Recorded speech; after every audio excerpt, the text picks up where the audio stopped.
All right, up next we're going to be graphing some logarithmic functions with transformations.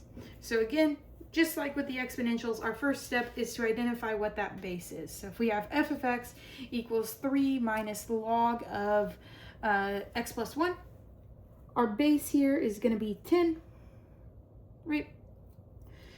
If it's not written in, this is the common log, so our base is 10.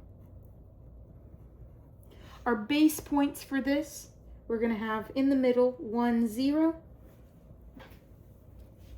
And then we have b1, so our b is 10, 10, 1.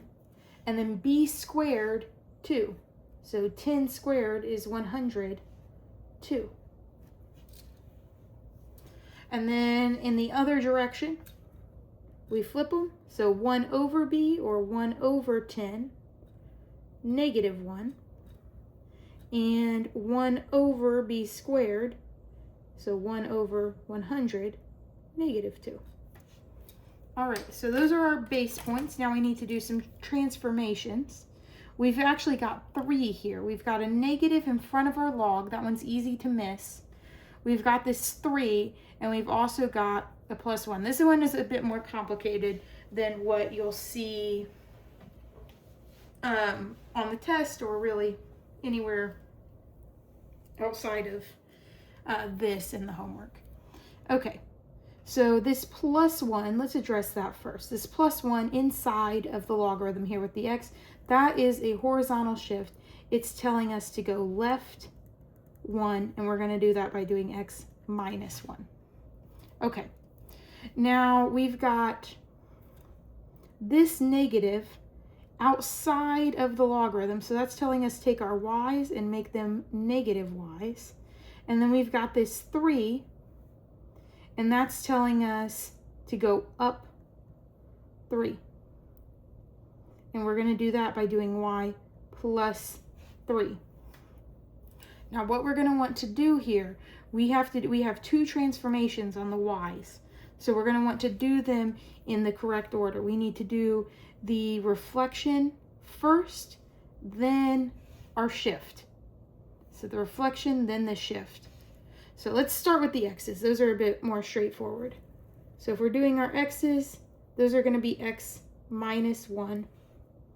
So 1 over 100, that's going to be negative 99 over 100. If you have trouble with the fractions, feel free to use a calculator. It's just 1 over 100 minus 1. 1 over 10 minus 1, that's going to be negative 9 over 10.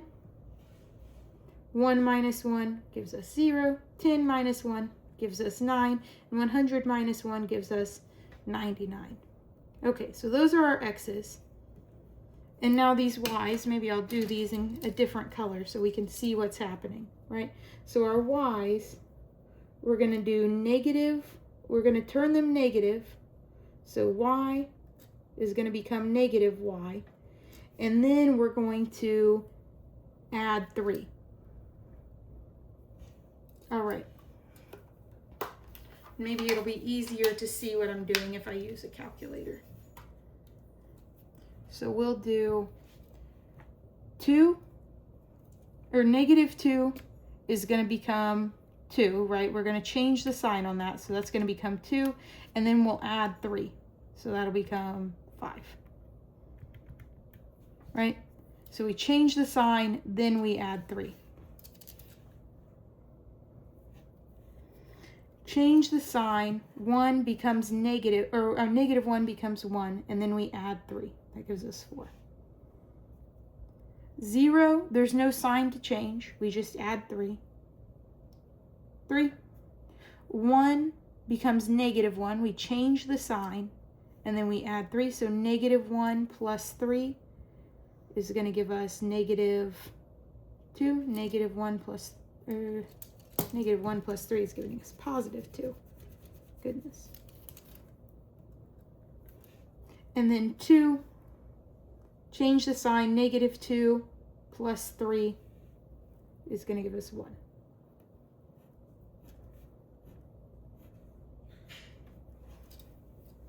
So change the sign, then add 3.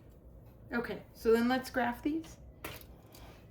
Oh, and again, so since this normal log function has a vertical asymptote at x equals 0 on our y-axis, since we're shifting left one, we're also going to shift that vertical asymptote left 1. So this is going to be x equals -1 for our vertical asymptote. All right, now let's graph. So -99/100, 5. So left almost all the way to -1, -99/100. That's very close. And we're going to go up 5. -9/10, 4. So left 9/10, again, almost to -1, up 4. 0, 3. So no left or right, just up 3. 9, 2. So right 9, up 2. And then 99, that's way off of our graph. So this, you see, this common log, because that base is so big, gets really flat really quickly.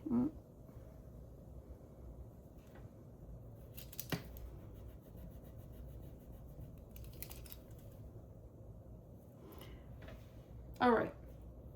Now, our range for logarithmic functions is always all real numbers. And think of it as the opposite of those exponential functions. Our domain here, though, is -1 to infinity. We shifted our domain because we shifted to the left. Okay, let's see another one, a simpler one. That one is a bit complicated, but this next one I think is a little bit more straightforward. If we have f of x equals log base 3 of -x minus 2. Again, our first step, we want to identify those base points. Our base here is 3. Our base point's going to be 1, 0. Base 3, or base 1, so 3, 1. And then our base squared, 9, 2. And then we flip them. 1/3, -1. 1/9, -2. Okay. And now for those transformations, we've got that negative in there with the x. That tells us take all of our x's, make them negative x's. And we've got this -2 on the outside. That's telling us go down 2, which we'll do by doing y minus 2. This one's a little easier because we only have one transformation happening for each. So our x's will become negative x's. And our y's, we need to do y minus 2. So this will be -1/9, -1/3, -1, -3, -9.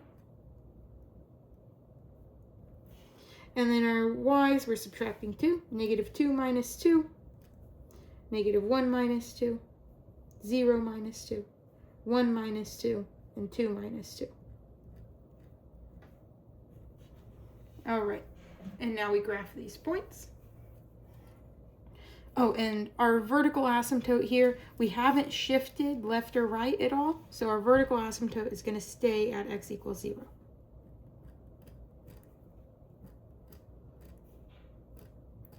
So that can be kind of our guide as we go about this. -1/9, -4. So left 1/9, down 4. -1/3, 3. -1, -2, -3, -1, and -9, 0. And then we connect those points as smoothly as we can. These can be a little tricky to graph sometimes.